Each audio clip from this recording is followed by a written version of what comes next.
Murders have skyrocketed in El Salvador. Hundreds of people are being killed each month. The government is cracking down on two powerful gangs. But is it enough to stop the violence? Hello, I'm Anand Naidu in Washington, D.C., and this is The Heat.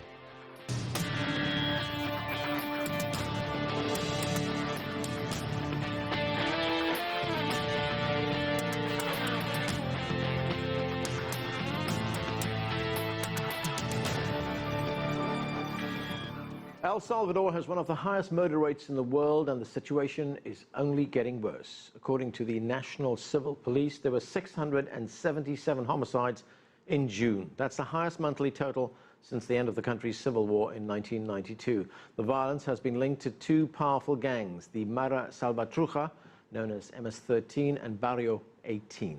For the latest, let's go to CCTV's Franc Contreras. He joins us from Mexico City. And Frank, what is behind this latest upsurge in violence? According to the Salvadoran government, the surge in violence is due to rival gangs battling each other in turf wars in some cases, and in other cases there are purges taking place. It appears that there have been gang members who have betrayed their own gangs, the Mara Salvatrucha, MS-13, or Barrio 18 gangs. Those are the two main gangs battling each other. So again, it has to do with turf wars or actual purges inside these gangs where violence is taking place across El Salvador. Now, the Salvadoran government says since Sunday, more than 125 people have been murdered in that Central American country. So definitely an uptick in the violence there, Anand. Frank, there was a truce in 2012 which brought down the level of violence considerably, but that has now collapsed. What happened? Well, that truce lasted 2 years, from 2012 to 2014, but that was right around the time El Salvador was about to hold its presidential elections, and the FMLN candidate, the man who is now president of El Salvador, Salvador Sanchez-Cerán, at the time did not support the truce. He said that it was not going to be a possibility under his government, and he did not want to appear weak on the issue of crime, which was the major issue of that presidential election. And so by backing off his political support of that truce, the truce essentially fell apart. Now, during the truce, we saw a fall of more than 50% in the amount of murders and violence taking place in El Salvador. But since that truce, what we're seeing now is a tremendous surge, an uptick in the amount of murders taking place there. So as far as the government is concerned, negotiations now off the table. It appears that there's going to be no opportunity now to return to any kind of a truce. The government of Salvador Sanchez-Cerán, president of El Salvador, is now using anti-terrorism laws to fight the gangs. He says that the approach that they're using, the violence aimed at soldiers and police forces across the country, is essentially an act of terror against the state of Central America. And so there appears to be absolutely no political opportunity to head toward a truce at this stage, Anand. Frank, one of the consequences of all this violence is that we've seen thousands of children fleeing the violence, many of them making their way to the United States or trying to get into the United States. They've been at the border. We saw that last year when loads of children arrived. How has the government in Mexico responded to that?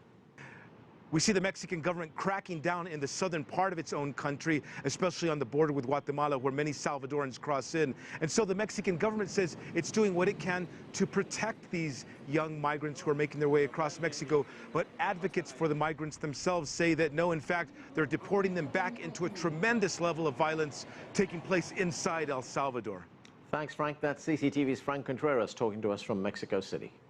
Joining us now in our Washington, D.C. studio is Francisco Alchul. He's the ambassador of El Salvador to the United States. Ambassador, thanks for being with us. Thanks. Thank you for having me here. According to Time magazine, gang violence in El Salvador has made it one of the world's deadliest places. And I was looking at some figures here. 677 people murdered in just the month of June alone. And that's in a relatively small population, 6 million people. What's driving the violence? In a nutshell, I would say that it's because this is the response of the criminal gangs to the strategy that the Salvadorian government is implementing. The government is now committed to go after the criminal gangs. In the past administration, a truce was orchestrated between the two main gangs, which had the result of bringing down considerably the levels of homicides. But you have to understand that the majority of the homicides are gang members killing gang members of the other gangs. So the truce had that impact. but it represented no benefit for the population because the gangs continued to do the extortion, which is one of their main business that they do. And at the same time, it gave them some empowerment. It empowered them in a way. The new government has clearly said we are not going to go anymore with the truce. We're going to go after the criminal organizations. And these organizations have responded by increasing the level of homicides as a way to pressure the government to step down on the pressure that it's putting on them. That is what explains, I believe, this surge that we have seen in the past months. So the government here is faced with a very difficult choice. On the one hand, you let the truce continue, and as you say, you empower these gangs. On the other hand, you take them on, policy of confrontation, which is leading to phenomenal rates of violence in the country. Yes, but the thing is that the strategy is not only the part of the repression of the crime, it also includes important programs for violence prevention, particularly directed to the youth. It includes prison reform in order to create the conditions in the prison so that the inmates there are in a much more humane conditions. And it also includes programs for reintegration into the society of those members of the gangs that want to give up with it. What about the provision of opportunities for very young people before they are enticed into these gangs? That is totally, I agree completely with that. That's part of the solution. Because we have to acknowledge that part of the problem that has generated, one of the causes that has generated this, the gang situation in El Salvador is that the youth doesn't have a lot of opportunities. Somebody was saying the other day, a young person in El Salvador now has 3 options. Either goes into the informal market, which is not going to be a very good option, either goes and migrates to any other country, a third country, or joins the criminal bands. So the key to this is to provide life opportunities for the younger generation, and that is what the government is trying to do. Right. The president has said that he will not negotiate with gangs. Correct. I was in El Salvador a few years back at a time when the government was negotiating with gangs. I visited a prison. I spoke to gang leaders there. The violence level did go down considerably. Yes. Of course, the government at that point did not admit that they were negotiating with gang leaders. But both sides knew that they'd brought the level of violence down considerably because of these negotiations. Yes, but as I mentioned before, what came down was the homicides between the 2 more important gangs. The normal people, the people who are suffering the impact of the gangs by extortions, by ransoms, etc., didn't see any improvement in their situation. And so it didn't bring any benefit to the population. And as I said before, also, this was empowering the gangs. Now, we have reached a point in which the gangs wrote a letter saying that if the government sent back their leaders to the normal prisons and not to the high security prisons where they have been put on right now, and if the government stopped putting the pressure in the territories where they operate, that they would bring down the level of homicides. You simply cannot accept that any organization is going to blackmail you with deciding how many people they kill in a day in the country. That's not possible.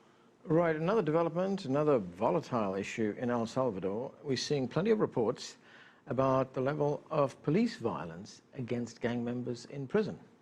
Is there anything being done about that? Well, I should have to put that into perspective.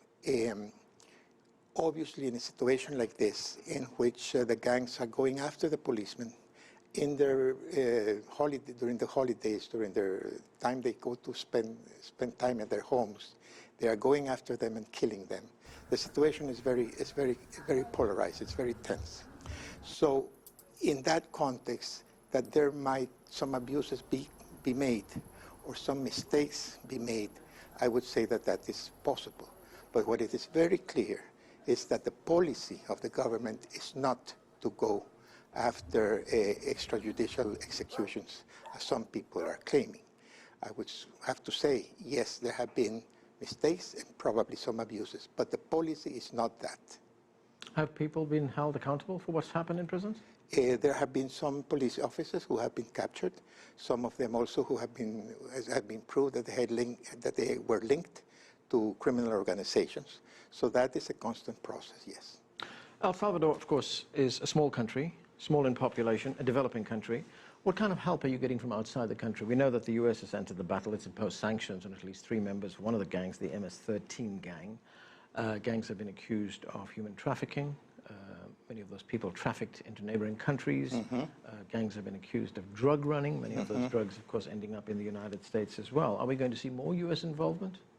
Well, actually, and this is not only a plan addressed to El Salvador, but to the so-called Northern Triangle, countries of the Northern Triangle, Guatemala, Honduras, and El Salvador.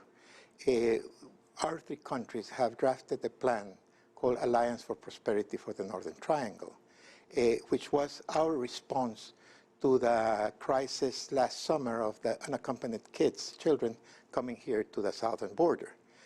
What we said is, you know, if we want to address the immigration situation, we have to address the root causes. Why are people leaving our countries and coming here to the States? There are many reasons, but some of them, and the most important ones, part is insecurity. People are fleeing violence, the lack of opportunities, and the desire for family reunification. So what can we do? And that is the essence of the plan. Create more and better jobs, address the insecurity, the situation of security in the country, and invest in human capital. This is provide opportunities, particularly for education, health, and environment. We think that this is and the 4th element is to strengthen our institutions. But we also have the problem that we have weak institutions. Our judicial system is weak. The police is fairly new, and so we have to strengthen those institutions if we want to implement at the same time the other components of the plan. President Obama has asked Congress for $1 billion to fund this program, this plan. It's now in the budgetary process in Congress, and so forth. The U.S. Senate has allocated $675 million of the presidential request, so we'll see how it ends. When we see this level of gang violence, what is life like for ordinary El Salvadorans? I mean, the everyday lives of ordinary people going about their business. I mean, is the violence confined to very poor areas, or do we get violence in perhaps... No, the violence is not generalized. I mean, I was there a month ago. I visited family, I visited friends. They all live in San Salvador. They live in certain areas of San Salvador. Nobody had any problem. The violence is a lot of it in the rural areas and in some parts of the capital city and the metropolitan area. I don't want to say that the violence doesn't exist. Of course it exists, but it is not generalized in the whole territory. It is certain areas. Actually, the government has identified the 50 most vulnerable or dangerous areas, and implementing its plan, it started by working in the 10 most dangerous municipalities. So the strategy that the government is implementing has also a territorial approach. Ambassador, thank you very much for joining us. It's been my pleasure. Thank you very much. We are going to take a break right now. Next, we'll continue our conversation about the deadly gang violence in El Salvador. Stay with us. You're watching The Heat.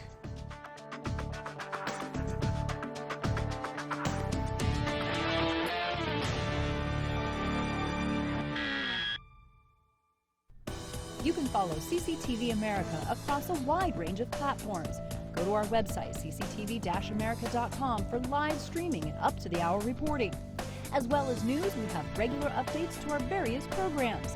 While you're there, check out some of our web exclusives like One More Question and Chinese Culture.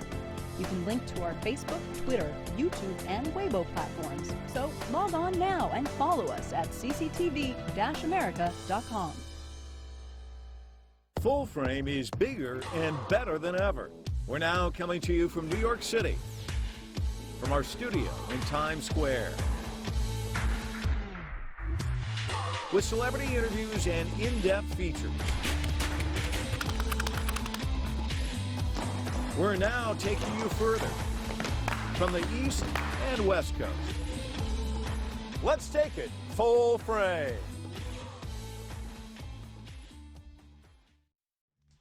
From Wall Street to Beijing, and every business center in between, we make sense of global finance by stripping away the numbers and focusing on what matters to you the most. Global Business America. We've got you covered.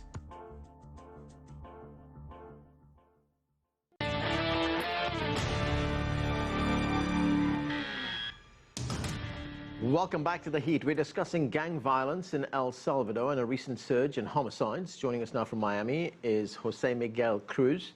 He's the Director of Research at the Latin American and Caribbean Center at Florida International University. Here with us in our Washington, D.C. studio is Stephen Dudley. He's the co-director of Insight Crime, an organization that monitors organized crime in the Americas. And from California, we're joined by Al Valdez. He's a nationally recognized expert on gang sociology and psychology and is currently a professor at the University of California at Irvine. Thanks to all of you for joining us. Miguel, let me start with you. We just heard Ambassador Francisco Alchol say that the El Salvador government has now taken the gloves off. The truce is over. This is a policy of confrontation that the government has now adopted. Is it going to work?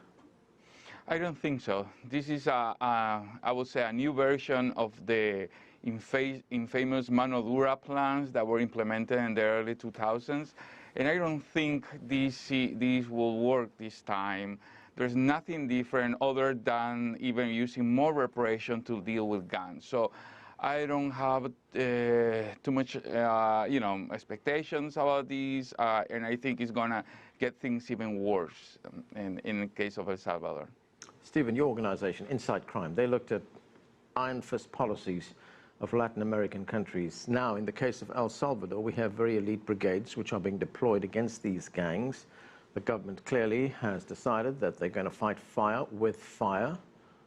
Is that going to work on you? What do you think? We've seen no evidence that this will work. In fact, what we've seen is that as they increasingly have these, what Miguel referred to as mano dura or iron fist policies, gang sizes and their ability to organize themselves actually increases.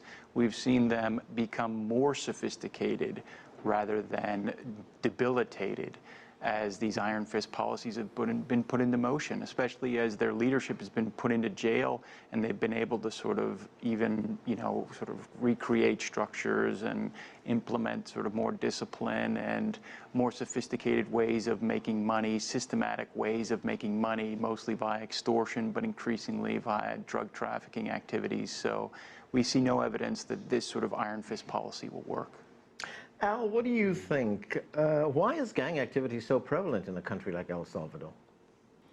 Well, first thing, I agree with both Jose and we said. You cannot arrest your way out of this problem. It's a societal problem. And I think gangs have existed in El Salvador in the literature since the 1950s. I think what has happened is we've globalized the American gang culture. We have made it popular to sell drugs. We made violence a language of the street, and gangs partake of that. And it just happens that in some parts of the world, the lack of opportunities, the prevalence of poverty, and corruption are great petri dishes to allow gangs to grow out of control, and that's exactly what we've seen in Central America. Well, the whole panel agrees that the current government approach is not going to work. Let me ask you this, Miguel. The government says it is not just taking on the gangs, they are providing alternatives, the so-called twin-track approach. Is that going to work? What would work, in your view? Well, I would say we have to start, in the case of El Salvador as well as in the rest of the northern, what is called the Northern Triangle in Central America, I think what we need to do, start doing now, is reforming institutions and cleaning up institutions from the high levels of corruption that have been affecting this institution for many, many years, decades even. Now, the problem is that in the early 1990s, there was an attempt to reform a criminal justice institution, but that didn't actually work. And since then, basically what we have seen is a sort of erosion of the institutions in Central America, and particularly in El Salvador, that contributes to these levels of violence and to this development of gangs. I would say that very little can be achieved if we don't reform institutions in Central America. We have to start there. Obviously, we have to put the social conditions so people can have opportunities, so those excluded youth can have some chances to make it through their life, to have opportunities. But if we don't reform institutions in the first place, very little, in my view, can be achieved in the case of El Salvador, as well as Honduras or even Guatemala. Stephen, there was a time not so long ago when the government actually talked to these gang leaders when they negotiated with them, and the level of homicides dropped dramatically. Should they go back to that? Well, I think it's kind of it's a difficult path to take. You're damned if you do and you're damned if you don't. I think the main part of what they did at that time was they opened the door for what you might call violence interruption. The ability to break the chain of violence, and the violence is often between gangs, it's often amongst gangs, but the ability to have a very close or closer relationship between government and often security forces and the gangs themselves allowed them to break that chain of violence. In addition to that, there were some concessions made, some movement of prisoners, and perhaps some other concessions made. And yes, that seemed to give them room, space in which they could try other things.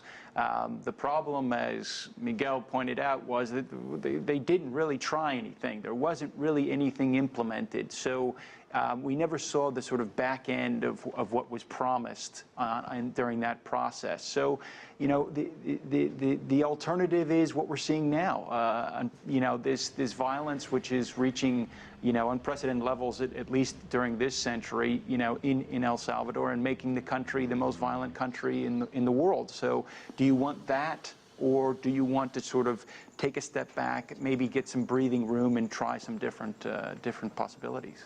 Right, Al, as you've pointed out, this is not just a problem of violence. There's a lot of other factors that contribute to the level of homicides in El Salvador. What do you think should be done right now? Well, if you look at the latest news, 125 people were murdered since Sunday, Monday, and Tuesday. Sunday, 40 people were murdered in San Salvador. Monday, 42, and Tuesday, 43 people, and the majority of them were reported to be gang members. Here's my concern. If we make concessions and go back to the truce, it reminds me of what the Mexican mafia did out here in California in 1992 when they wanted to stop the gang violence between the Sureños here. And they had a public image, and they're stopping the violence, and they did. They did things the police and society could not do. But on the other side of the coin, what they were doing was organizing the street gangs for drug sales.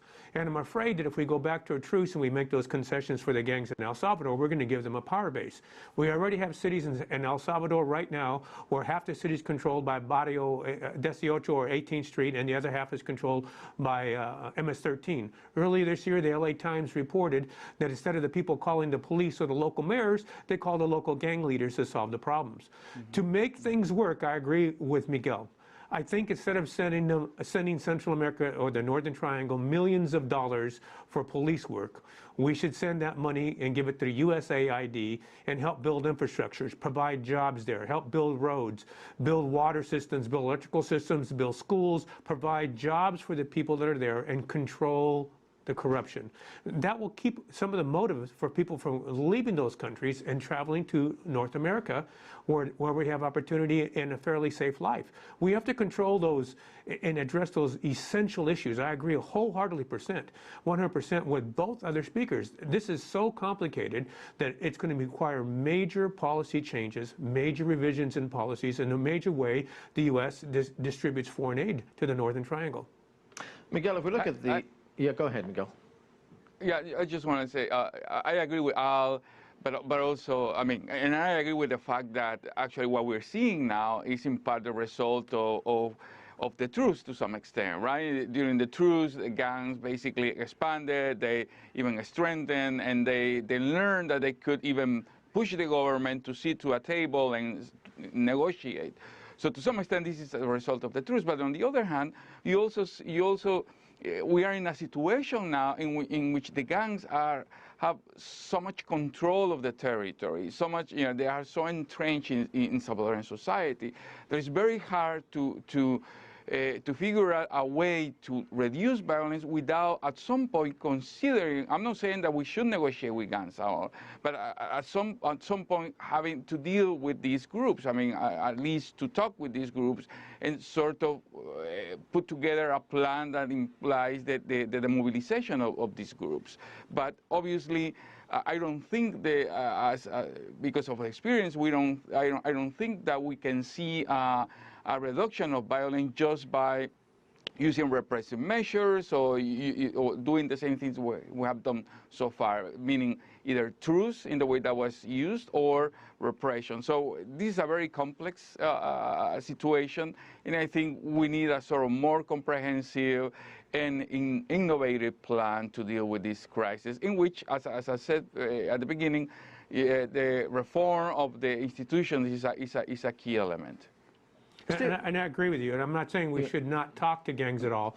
I'm just saying if we're going to do a truce with the folks and the gang members down there, it should be an equitable truce where they can get concessions that they need that will make the cities and country safer, but at the same time, the government should not give up total control because they are the keepers of peace. I agree. That's right, and that was a point that the ambassador made as well, that they've got to the stage now where they cannot give gangs the power to make decisions and do whatever they want to. Stephen, to what extent have the activities of the El Salvador security forces or the police contributed to this level of violence? There was a story in the online newspaper El Faro not so long ago. It was a pretty explosive story about the killings of 8 alleged gang members on a farm outside San Salvador, the capital.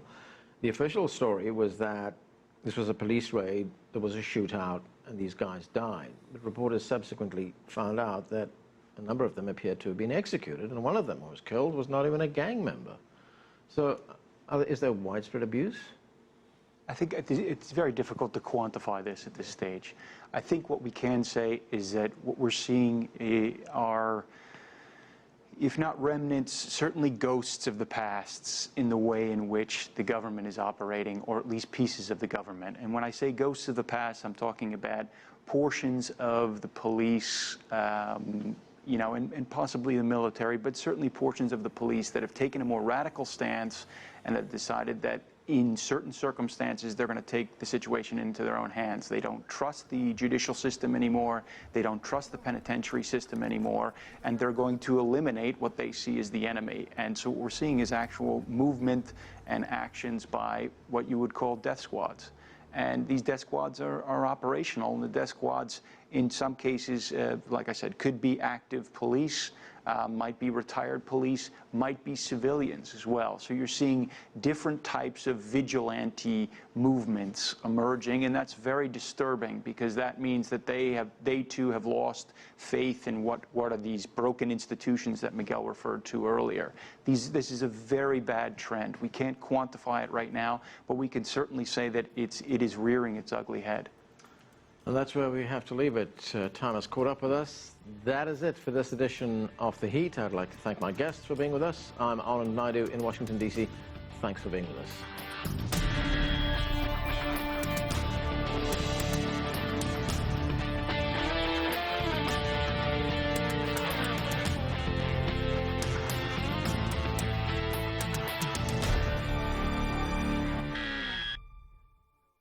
Whether it's about your education, the home you live in, or the items you buy, your money has a story to tell.